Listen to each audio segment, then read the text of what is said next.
Technology addiction. Technology addiction affects our lives in many different ways. It can have a negative impact on our lives by causing distraction, but it can also have a positive impact by giving us the ability to have access to information from all around the world. Technology controls us psychologically by using techniques to reel us in. What I mean by this is they use randomness, as what Caroline Knorr refers to it in her article, How to Resist Technology Addiction.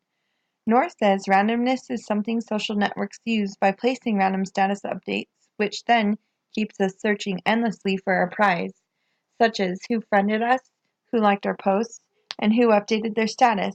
This makes for the endless scrolling through Facebook, Instagrams, or other social media's news feeds. According to Common Sense Infographic, 72% of teenagers feel the need to respond to texts, social networking messages, and other notifications. This means no matter what they are doing, whether it be driving, visiting with friends or family, going to bed, or right when they wake up, people check their phones.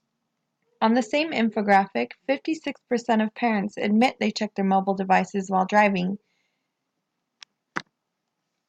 This YouTube video, called Look Up by Gary Turk talks about how we are constantly on our phones. It sends a powerful message to people telling them to look up from their phones and to get more involved with our environment and the people in it because we could miss out on opportunities of a lifetime just by being on our phone. I have 422 friends, yet I'm lonely. I speak to all of them every day, yet none of them really know me. The problem I have sits in the spaces between looking into their eyes or at a name on a screen. I took a step back and opened my eyes. I looked around and realised that this media we call social is anything but. When we open our computers and it's our doors we shut. All this technology we have, it's just an illusion. Community, companionship, a sense of inclusion. Yet when you step away from this device of delusion, you awaken to see a world of confusion. A world where we're slaves to the technology we mastered, where information gets sold by some rich, greedy bastard. A world of self-interest, self-image, self-promotion, where we all share our best bits but leave out the emotion. We're at our most happy with an experience we share. But is it the same if no one is there? Be there for your friends, and they'll be there too, but no one will be if a group message will do. We edit and exaggerate, crave adulation. We pretend not to notice the social isolation. We put our words into order till our lives are glistening. We don't even know if anyone is listening. Being alone isn't a problem. Let me just emphasise, if you read a book, paint a picture, or do some exercise, you're being productive and present, not reserved and recluse. You're being awake and attentive and putting your time to good use. So when you're in public and you start to feel alone, put your hands behind your head, step away from the phone. You don't need to stare at your menu or at your contact list. Just talk to one another. Learn to coexist. I can't stand to hear the silence of a busy commuter train where no one wants to talk through the fear of looking insane. We're becoming unsocial. It no longer satisfies to engage with one another and look into someone's eyes. We're surrounded by children who, since they were born, have watched us living like robots and think it's the norm. It's not very likely you'll make world's greatest dad if you can't entertain a child without using an iPad. When I was a child, I'd never be home. Be out with my friends on our bikes, we would roam. I'd wear holes in my trainers and graze up my knees. We'd build our own clubhouse high up in the trees. Now the park's so quiet it gives me a chill. See no children outside and the swings hanging still. There's no skipping, no hopscotch, no church and no steeple. We're a generation of idiots, smartphones and dumb people. So look up from your phone, shut down the display. Take in your surroundings, make the most of today. Just one real connection is all it can take to show you the difference that being there can make. Be there in the moment that she gives you the look that you remember forever as when love overtook. The time she first holds your hand or first kiss your lips. The time you first disagree but still love her to bits. The time you don't have to tell hundreds of what you've just done because you want to share this moment with just this one. The time you'll sell your computer so you can buy a ring for the girl of your dreams who is now the real thing. The time you want to start a family, and the moment when you first hold your little girl and get to fall in love again. The time she keeps you up at night and all you want is rest. And the time you wipe away the tears as your baby flees the nest. The time your baby girl returns with a boy for you to hold calls you granddad and makes you feel real old. The time you take in all you've made just by giving life attention, and how you're glad you didn't waste it by looking down at some invention. The time you hold your wife's hand, sit down beside her bed, you tell her that you love her, lay a kiss upon her head. She then whispers to you quietly, as her heart gives a final beat, that she's lucky she got stopped by that lost boy in the street.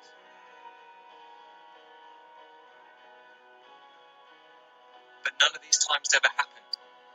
You never had any of this. When you're too busy looking down, you don't see the chances you miss.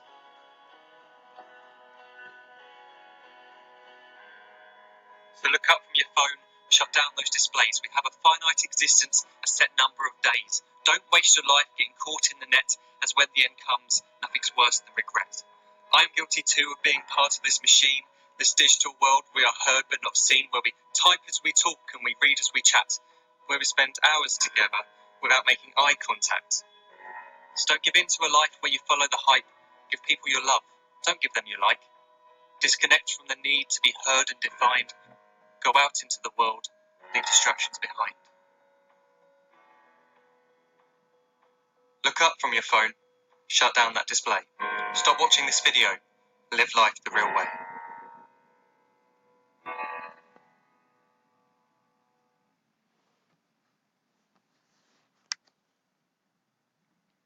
There are endless possibilities that could happen because we are so wrapped up in our technology.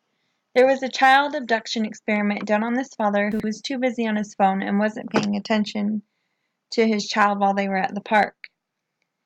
This video was made by Joey Salads, which shows how easily it is for a child to be abducted when their father was literally right there.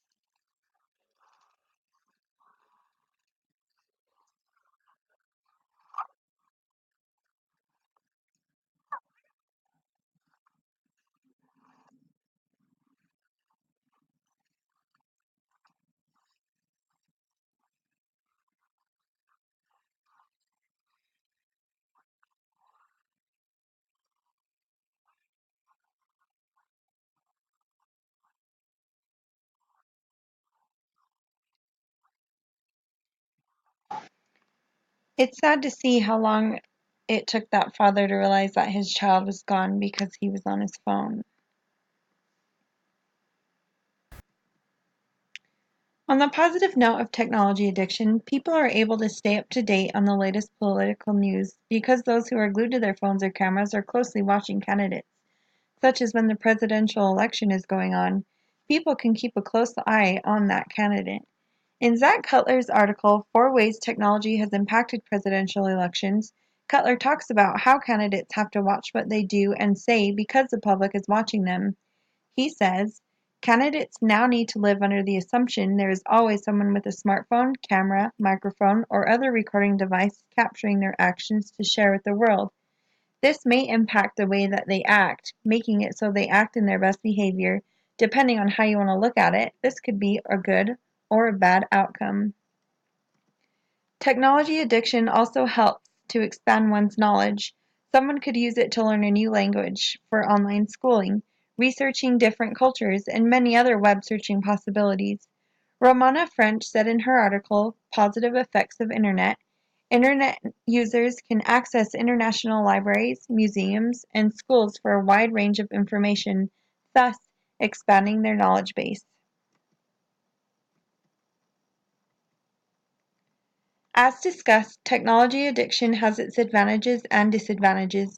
In the long run, people will continue to misuse technology by checking their phones while driving or waste valuable time on their phone instead of spending it with their growing child or making relationships with the people in our everyday lives. But as technology advances, it gives us the capabilities of expanding our knowledge about the world and what is going on around us.